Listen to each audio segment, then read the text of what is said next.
selective is not easy. It's definitely a tough process. There isn't much left, and now all the work that you guys have been putting into sort of comes into this last moment now. So I really want you guys to maximize your performance on the day so you can really reflect all the work that you've been putting in, right? So first and foremost, I don't want anyone to be overworking themselves, depriving themselves of sleep, doing extra, 50 questions a day, things like that. You guys have all sort of been putting in that work now.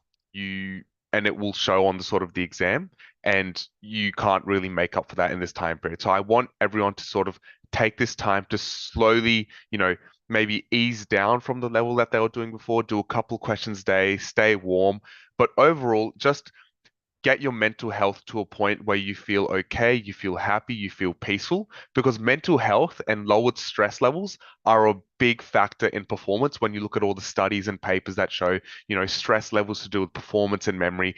If you guys have that nice, peace of mind and a good mental health, you will perform better on the exam day. So some things that we could start doing, focus on diet, getting in your veggies more often every day. I want everyone to start eating a bit more veggies because eating veggies and gut health is very associated with mental health. I want there to be a decrease in junk food. There's lots of studies showing that high fat diets and eating lots of sugar can cause brain fog, where basically your brain doesn't work at its optimal pace. So I know a lot of you will be thinking, oh, okay, I want to relax. I want to have some, I deserve these treats and things. Yes, have a treat here and there, but keep in mind that eating junk food literally is slowing down your brain, and there are studies to show that. So focus on diet for these next 7 days. Focus on eating healthy food, good carbs, fruits, veggies, things like that. Maybe save the junk food for after the exam. That would be good for these next couple of days. Now, I want everyone to focus on something called manifestation and sort of visualization. And this is basically where I want everyone to envision themselves on the exam day, doing the exam, doing well. And what this does, it kind of primes your brain and sort of if you put yourself in that situation preemptively, you can feel those emotions maybe, and when you're actually doing it, you can perform better. And again, a lot of science to back this whole concept up where you're activating the same sort of brain pathways when you just imagine something. But for you guys to do, just envision yourself doing the selective exam, answering the questions, doing really well, and getting a good test result. And that is very, very important in doing well on the actual exam day. Now, getting that out of the way, the main focus is just to make that mental health good, make sure you guys are all, happy, healthy, in a good mental space for the exam. That is step number one. I want everyone to reach that level and sort of envision yourself doing the exam, sleep well, even go for a walk. Activity, physical activity helps a lot with clearing that brain fog, making your brain work better. Now I want to get to some do's and don'ts with the actual exam day, right? So I don't want there to be excessive working out for each question. And each question stick to the guided time limit. Some questions are going to be much harder, some are going to be easier. Just maximize your score. Get as many questions as you can.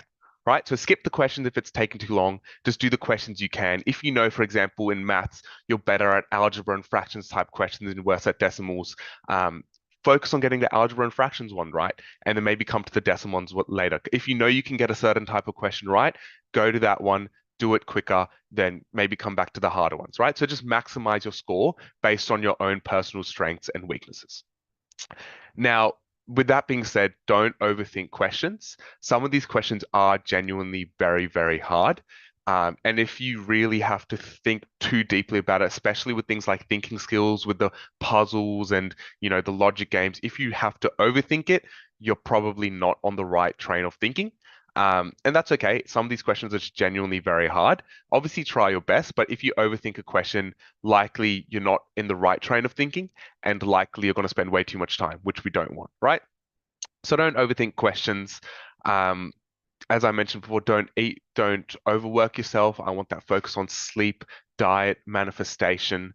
And the number one big thing I want for every single question is proper working out, calmly set out, whether this is maths, thinking skills, even English, you can write down some keywords in English, but really, really focus on breaking down every question, writing down what you understand, doing, drawing your little Venn diagrams, your tables, for thinking skills and for maths, really setting out your working out properly, where every line of the question is accounted for in your math equations. Cool. Now I'm going to go through some little tips and tricks for each section. So with maths, we know if you guys have seen the maths papers, there's a lot of now visual stimulus, right? And it's a lot of diagrams and it's a lot of tables, flowcharts. And what they have done, they've combined multiple sections, such as fractions, algebra, decimals, and kind of pulled it into one question, where previously it would just maybe one section at a time, less focus on images and diagrams and things like that. So what I want people to start focusing on more is really with the working out, writing down what you need to do, but taking time to understand the diagram and the visual stimuli for that what's been given, because that will affect your response quite a lot. So even when you've got that visual stimuli or that picture or diagram or table, write down a little equation or write down the key summary or the key rule that you've been given. Translate everything into a mathematical equation from that word equation or that picture, right? So to summarize, in maths, you're going to be given a word equation, you're going to be given a picture maybe, and I want you guys to be summarizing all of that information in maths or in some kind of rule or however you want to do it. And that will be key. Now, with the actual working out, use separate lines of working out. So line one will be your base equations, your ground equations. Then line two might be, okay, if Jack does this, then this happens. Line three will be if Jack does this, then that happens. So you can write sentences and use maths as well. The key is to do well in maths is to summarize the information you've given and put it in the simplest form possible for you to solve. Because if you directly try to solve it from the question, it's going to be hard and you might not do as well as you could have because you have spent too much. It's hard to take that question directly and try to solve it without that middle ground of a math equation, which you guys need to use, right? So the key for maths is really you're working out and how well you can dissect some of these questions. Again, don't overthink it too much. Don't try go too deep. It's a year six level maths test. It's not that extremely advanced. If you don't sort of understand what you need to do within, I'd say 20 seconds, then try your best, but 20 seconds you should really be knowing exactly what you need to do. If you're sitting there for 30, 40 seconds thinking, where do I even start? It's probably going to be you're probably overthinking it and maybe you're not on the right train of thinking. So maybe attempt it when you're in a de-stress situation. And I've been through in this case 1,000 times doing exams and things like that over my years. You'll see a question and then it will just be like, oh my God, what is this? If that is, and then what I always do, I move on to the next question. I go on. Then when I'm less stressed at the end of the exam or a bit later on, I'll go back to the question and I'll look at it again and I'll be like, oh wait, that actually is pretty simple. It makes sense. Sometimes it's very normal when you look at a question, you get overwhelmed. You're thinking, oh my God, what is this? It's okay. It's very normal. Don't stress out. Just move on. Then you can come back to that question later with an, I guess, fresh pair of eyes. Once you're a little bit more stressed as well. And you can say, hey, maybe that actually isn't too hard, right? Exact same thing for thinking skills. Don't overthink these questions, especially with the puzzles. It should come to you um, quite quickly, some of the things. And if it's taking way too long, skip it, come back to it and look at it with a fresh pair of eyes. With thinking skills again, working out is key as much as it is in maths, whether you're doing the logic games, whether you're doing the statements, the flaws, the logical conclusions, things like that. Write down your keywords, write down summaries of the information you're given. If it's a logic games and sequences, write down the sequences as to what's going on. Write down things like flowcharts. So sometimes if it says, if it's raining, then Jack goes out. If it's not raining, then he doesn't go out. Summarize that information, but like write it down. If raining, then Jack go out. If not raining, then no. Right. So I want everyone to be summarizing information in a flowchart or maybe in a table or a Venn diagram. Any way you can, I need a visual or written summary of the information that you have just read to really show that you have comprehended what's going on. And same thing goes for the logical flaws and statement type of questions. Sometimes you're reading huge paragraphs, 4 or 5 lines, and it's really mumbo jumbo language. You really need to be summarizing exactly what you have read, what the main conclusions of that passage is, what the strengths are, the weaknesses for those strength weakness type questions. And it makes it so much easier to look at the key points of what you have just read and compare it to the answer options to find your answer. Now, with English, the main thing I want everyone to focus on doing English for the different styles of questions, for the analysis type of questions, which compose, the first 20 sort of questions where it asks you, okay, what is the deeper meaning of this? What is that? What is going on here? You really, first and foremost, you should be reading the question before you even read the text. Read the questions before you read the text, and it gives you huge hints as to what you need to look for, right? So, say if you're reading a poem, you would have read the question first, and then if it says, okay, what is the implication of this metaphor in line 16? You will be looking at line 16 with that lens of, okay, what is the deeper meaning? What is the implication here? As you go through, and one kind of blanket advice I would give, as you go through any of these texts which require you to do deeper analysis, think about the theme of the text. Is this text about war? Is it talking about sadness? Is it happiness? Is it talking about the power of nature? Is it a happy text? Is it excited? Is it about family? What is the underlying theme? And that will give you a huge hint on what kind of analysis you need to be doing, what a metaphor might mean, right? If, for example, you're reading a text and it has a sad theme and it's to do with a caged bird, maybe it's not actually talking about a caged bird. Maybe it's talking about the lack of freedom. That is the metaphor that a caged bird mean. But a caged bird could potentially mean something else. In another, if it's a poem about nature, it could mean maybe, the the beauty of potentially nature, how we want to capture this nature of this beautiful bird, right? So the same thing can mean very different things. I know the example I gave was kind of a loose example, but the essence of what I'm trying to say is depending on the theme of your text and the main ideas, the analysis you're going to be doing and the questions will be very, very different. So I want you guys all to focus on what is the theme of what I'm reading? Is it sad, happy, nature, family, power? And then you can do your analysis, right? So that should be in the back of your mind, or even write down, once you see some certain phrases, okay, sad, happy, war, family, things like that, right? That will help your analysis. That's typically for the first 20 questions of English. You need to do the deeper analysis.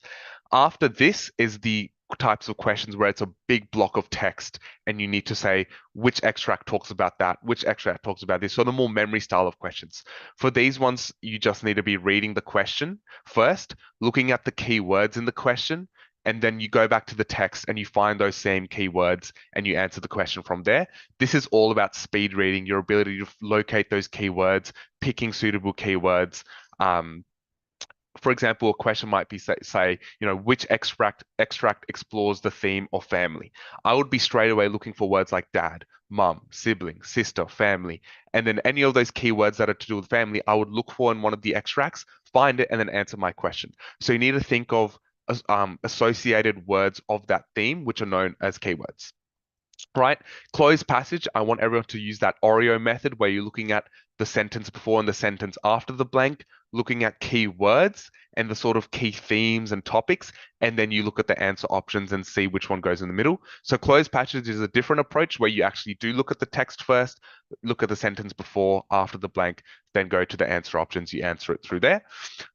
It is a good idea to for these next couple days to do some light skim speed reading. Maybe don't overburden yourself by doing too many questions, but you can do questions if you like. Again, not too many. We don't want to overwork ourselves now, but I would suggest just practice speed reading, even if it's a newspaper, back of the cereal box, any kind of examples you can think of. Just practice speed reading, extracting information quickly, because this is a skill that's good for selective, but will also be used, the rest of the time. But it is very helpful for selective thinking skills in English.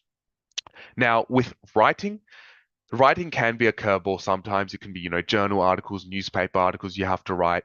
I want everyone to focus on going above and beyond what their stimulus has given them. When it asks about, describing things like a character, don't just describe what this character looks like. Maybe describe what the character's feelings are. Characterize his character. Tell us about his memories, his past. Use things like vivid imagery. Don't just describe how he looks again, but his personality. These things are very important when it's talking about characters in general. It's way more important to talk about the personality rather than just how their looks, right? Talk about the looks, use vivid imagery, but also tie it into their personality. Maybe you can talk about how a character has really messy hair, and this is a reflection of his, sort of more creative personality and his free-flowing nature, right? Maybe that's something you could tie in how their appearance and their vivid imagery and the sensory nature of this character with their personality and their feelings. That adds a deeper layer. And the exact same thing when you're describing a scene or you're describing a moment.